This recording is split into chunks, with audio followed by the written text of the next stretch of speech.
In part 1 of my meet and update, I showed you this new outworld that I built for them. So if you haven't seen that, please check it out. In part 2 of the upgrade, we looked at the new nest that they're going to receive. This beautiful 3D printed nest. And we got right in depth and had a good look at it. And today, it's time for part 3.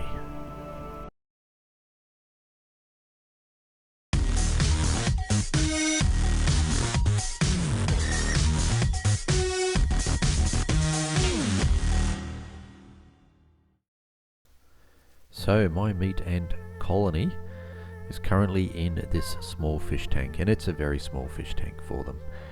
The outworld is constantly full of workers running around, but it served its purpose. It has done a very nice job. But this is going to be much nicer for them. A huge increase in size in the outworld and also the nest. So really looking forward to upgrading this colony into this wonderful setup. Again, if you have not seen parts 1 and 2, please go and watch those videos and just see how I built this particular outworld and have a look at these new nests as well. They're really fantastic. So what I have to do now is the very tricky part of transferring them over, and it's going to be a tricky one, so stay tuned and enjoy the chaos that ensues as I try to transfer this colony over to the new nest. Never easy, and we've just got this one connection here, as you can see, into the outworld. Oh well, let's see how we go. Okay, so what I'm doing here is I'm preparing some cotton wool, because what I need to do is actually remove the tubing here that goes between the nest and the outworld, as you can see here. Break those two in half so that I can maneuver and move them in a little bit easier. It's going to be quite tricky to do because, as you can see, there's quite a few workers all nestled in, around and exploring this outworld, making it quite difficult to do this transfer. But bear with me and stay around to enjoy the fun. Getting that cotton wool ready is essential, and as you can see here, I'm just maneuvering it a little bit just to see if I can pop it out. But again, I just have to wait for the very right time to be able to pull that tube out so I can stuff that cotton wool in to block them so they don't escape from the actual outworld. But then I've got to worry about them also trying to escape from the nest. So it's a 2-part series. I've got to move really fast. I've only got 2 hands. Do you think it's going to work? What do you reckon? Alright, well, we're going to have a bit of a go here. And it's a tense moment as I get ready to do this. They are very quick movers, these meat ants. And I'm just waiting for that time where the workers just seem to walk away a little bit, give me a little bit of time, so that hopefully, I don't have them going everywhere, or I don't make a bit of a mistake here and knock something and they all come pouring out, because the nest is chockers full of workers as well, and they will want to be protecting that queen. And if you know anything about meat ants, they swarm when they get disturbed. But look at them, in and out down this tubing. I hope you're enjoying this, because it was a very tense moment, and I didn't want to cut any of this out for you, just so you could see how long it took. Oh, and here we go. They haven't noticed. Stuffing the cotton there, straight into that outworld so they can't escape, and then straight into the end of the tubing that comes out of the nest as well. And will you look at that? Not bad going, Mr. Novo. As you can see there, they're both blocked up. However, I haven't managed to get the cotton wool actually into the nest one here, so it wasn't in that point, and that's why it's essential just to get into a bit of a point so it's ready to stuff in there. But anyway, I'm going to make it work, and I'm going to press it in there because it's essential that nothing escapes. There we go. So nice and secure now. Alright, well, where do we go from here? Well, now that I have disconnected the existing nest from the outworld, it's into the next part of the transfer. So as we can see, nice and content, the workers are coming out of the nest going, what is that cotton wool doing in the way? And on the outworld, they're equally as alarmed as well, and they're trying to get out and back into the nest. So here we have, it's split, it's ready to go. I've got the outworld in one section, and I can maneuver that into position when I'm ready. And then I have the nest ready to go in the other one. So far so good, but this is kind of the easy bit. Now they know that there's something in the way, they may not be as kind to me. So the next stage, what I'm going to do is I'm going to connect their old Waitong nest up to their new nest. As you can see here underneath this red film, it is chockers, and if you've seen any of the recent updates on this colony, you'll know they need a new nest because they've run out of room.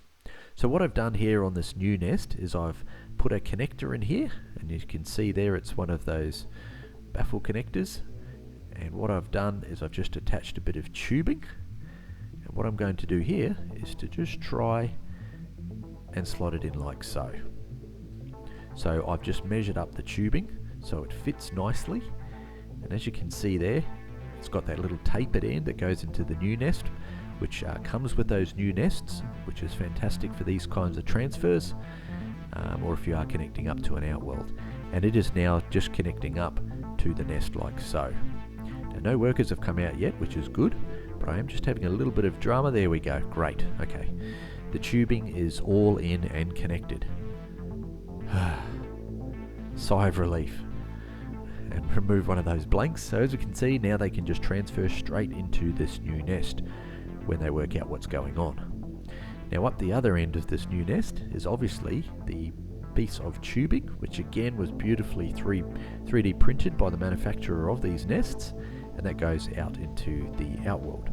So hopefully they'll transfer over nice and easily. How does that look? Pretty happy so far, and I haven't had any escapees.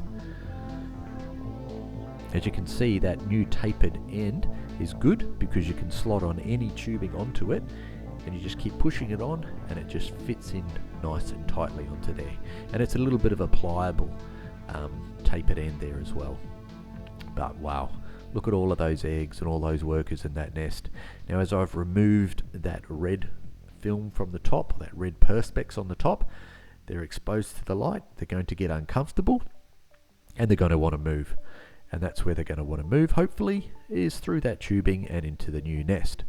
What I've done is I've hydrated the new nest, and I'm going to need to make it nice and dark, so they want to go there, and this old nest is no longer desirable for them. But it's absolutely chockers.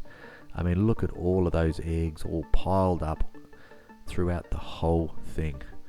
Meat ants grow incredibly fast, and I'm unsure how long even this new nest setup is actually going to last. It's a fair bit bigger. It's at least another half the size of this bigger. But yeah, is it going to be big enough? We'll see. Alright, now that nest is attached, the next stage, what I need to do is actually hook up the outworld. Oh, now before we do that, look at that. You see that? We have movement already. Excellent. Look at that. A worker running down that tubing. So, hopefully they will continue, but in the meantime, what I'm going to do is get this tubing that I've connected up to another part of the nest, and I am going to attempt my hardest to slot this in so they can run down this tubing and into the nest as well from the outworld. Let's see how we go there. Alright, we're in. Fantastic. Nice clean transfer. And we're in, like so. So that's good. Now I've just got to try and make it... Oh, yep. It popped out. Great. Ah dear. See, not everything's perfect here. Unfortunately, this tubing, because I had to use such a long piece, because I didn't have another table to position, it's quite rigid and hard, and the only piece that I could get into the nest here, or sorry, into the outworld, their old outworld, is a little bit flimsy. But there we go. It's in, and hopefully if I can position this just right, we won't lose too many. But I don't know if you can see that, but we had a couple of escapees. And yep, there's another one there, and in the background there was one running around on the desk as well. Fun times. Just imagine if this was 100,000 worker ants and all pouring everywhere. Yeah, wouldn't be a lot of fun. And if it was bull ants, I'd probably be doing things a little bit differently as well. But meat ants, they don't sting, but they do have a bite. It's not a particularly painful bite, but you will feel it, and I'm sure you wouldn't want many of them biting you either. I've had plenty of meat ant bites in my day, but they're nothing to be that concerned about. So this is the Iridomyrmex purpureus, is their actual name, or commonly known as the meat ants. And they're known as meat ants because they will strip a carcass of a dead cow or sheep extremely fast, and farmers use them to get rid of dead livestock. So they'll drag it over to a large nest of meat ants and leave it there, and it will be stripped bare in no time. Okay, so the tubing here is all connected up to this nest. We've got the new nest has the old nest connected and the outworld connected. So fingers crossed everything will start transferring, and before long it's happening. The transfer is happening. How awesome is this? So I have put over a lid over the new nest, made it nice and dark for them. So, oh, look at that. Wow, fantastic. Brood is going across. They are carrying brood over, which is perfect. Exactly what I want them to be doing. How quickly are they going to do it? Look, many of those workers have got the brood already in their mouth, ready to transfer it. This is fantastic. I could not be happier. And look at them. They're even going all the way down this tubing from the old outworld into the nest as well. This transfer is working really nicely. Excellent. Let's have a look underneath the cover. See how many there are in here. Yes, look at that. Already we have lots of workers in here. There's a few brood being transferred. What's going to be really interesting is where the brood is going to be stored in this new nest. Now, if you saw part 2, you will have seen me explain the hydration setup and why I put the hydration where I decided to put the hydration. Oh, wow. We have workers in the new outworld. Look at them go. It's like looking at a nest in the real world. Apart from them climbing on the glass bit. But look at them. I've done a Y shape here. Again, part 1. If you haven't seen it, go and watch that. But I've got a little T piece in here, a Y piece. It comes up. I wanted to have 2 little entrances into the nest like this, just to give it a bit more realistic setup. And you can see them coming out. Oh, that looks fantastic. Love it. It really does look like a natural setup for meat ants in the wild. I really do enjoy it. The only thing it's really missing is those little pebbles around the top. And how beautiful to see the first workers exploring in the outworld. What a beautiful species. Are you a fan of the meat ant? Would you love to have them in your collection? If you ever do decide to, just remember they grow extremely fast. And boy, we've got plenty here now, haven't we? Plenty of workers exploring this beautiful new outworld for them. Let's see if we can get up a little bit closer here. Look at that. That's really nice. Coming out there, I'm really happy with how I went on this outworld. Put a fair bit of time and effort into trying to make it look as realistic as possible. And hopefully they won't destroy the thing completely. You never know. Some ants are really good at destroying my outworlds, but I put a fair bit of time and effort into this one, a bit of prep, so hopefully it stays together. Now, again, if you haven't seen part 1, you will have known that it's built on plaster, but I've actually put a tint through that plaster as well, so it looks more earthy. So even if they do take the sand off the top of it, it's still going to have those earthy tones underneath. So fingers crossed it remains and looks nice. Now, if we have a look back at the old nest here, we have still got plenty of brood. This colony is doing so well. After a very rocky start, they really are going gangbusters now. And my complete series, over 20 videos on this particular colony, right from a single queen all the way through, had a very rocky start to begin with. I thought I was going to lose her. She would get up to about a dozen workers, and then they'd die off, and she'd go back to 2 or 3, and she'd build up again, and they'd die off, and it was just back and forwards like that for a little bit. Please have a look at those videos and the series if you haven't, and go right back to the beginning and watch the journey of this queen all the way through. Now this is Queen Opal, as named by one of my Patreons, and that's one of the perks of being a Patreon. So if you'd like to be a Patreon, there's a link in the description down below as well. You do get a lot of different sort of perks, but you get definitely get a look behind the scenes at things I'm working on. I ask questions, I like to get feedback on different things that I'm working on, and you get little tips and all that as well for being there. So thank you awesomely to my wonderful Patreons, because it's with their help and their suggestions and everything I get to build beautiful outworlds like this and share it with the community. And what a wonderful, wonderful outworld. I'm so happy with this outworld. Really, really nice how it's come together. And it's really beautiful to be able to see the ants go out and explore that outworld. So the transfer is continuing very, very quickly. In fact, we can see the brood is getting transferred over nicely, continuously going over. Can't go wrong. This is so nice to see. Look at them go. A little bit of a traffic jam there, but you can see how quickly they're moving them over. They're not wasting any time. So they're definitely enjoying the new nest. And we'll be able to see in that new nest, as I mentioned, there's different hydration points. And it's with those different hydration points, I really want to see what sort of brood they put really close to the moisture, and what ones they put over in the nest where it's nice and dry as well. It'll be really interesting to see, and definitely a follow-up video that I'll be doing. But look at them go. They are very busy transferring. Very happy little ants there.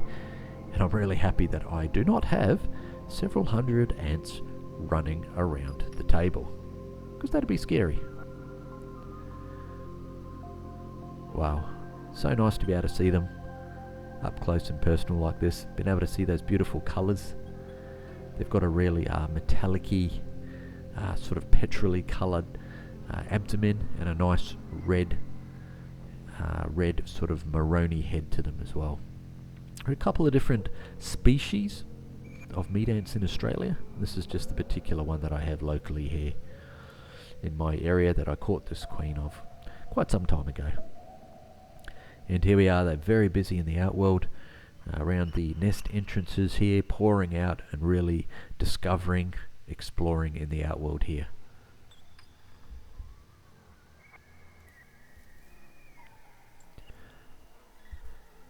Nice to be able to see them come down from the mound and out to explore. These little openings that are coming out, to be able to see them pour out of there as well. It's going to be interesting to see. Now, one thing that's quite interesting if you see any of these colonies in the wild is they seem to always have these little pebbles all heaped up around their nest mound, into the nest, the colony there. And I just thought it was the particular ground they were digging in.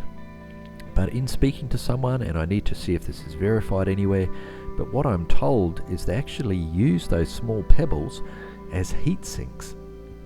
So they put them all around the top of their nest, and it keeps the nest nice and warm or cool, depending.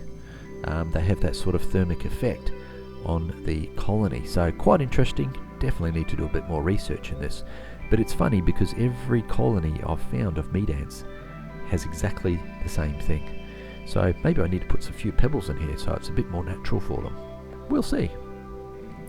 So here we have it. A little bit of an overview here just so you can see the outworld and how that's going.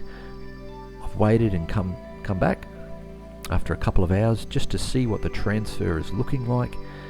Plenty of activity here in the outworld, and definitely a video I'll be following up with is how they are all going. If we have a look over in the nest here, we can see the transfer is still ongoing, and we still have plenty here in the outworld, but a lot again have moved over. These tubing has stayed on, which is really nice as well, so we don't have any escapees running around. Something to keep an eye on. Well, like I said, a huge thank you to my wonderful Patreons. It would not be possible without you. So thank you, Medical Carcass 9, Gordon C, Ant Nation, and the Dragon Bloom. Appreciate it very much. For as little as $1 a month, you can support the channel and you'll get early access to videos, behind the scenes information, and plenty of other perks on different levels as well. So I really appreciate your support. Thank you very much. Please hit that subscribe button. I really appreciate your support. There's a video there recommended for you and one that I picked that I think you might really enjoy. Happy ant keeping.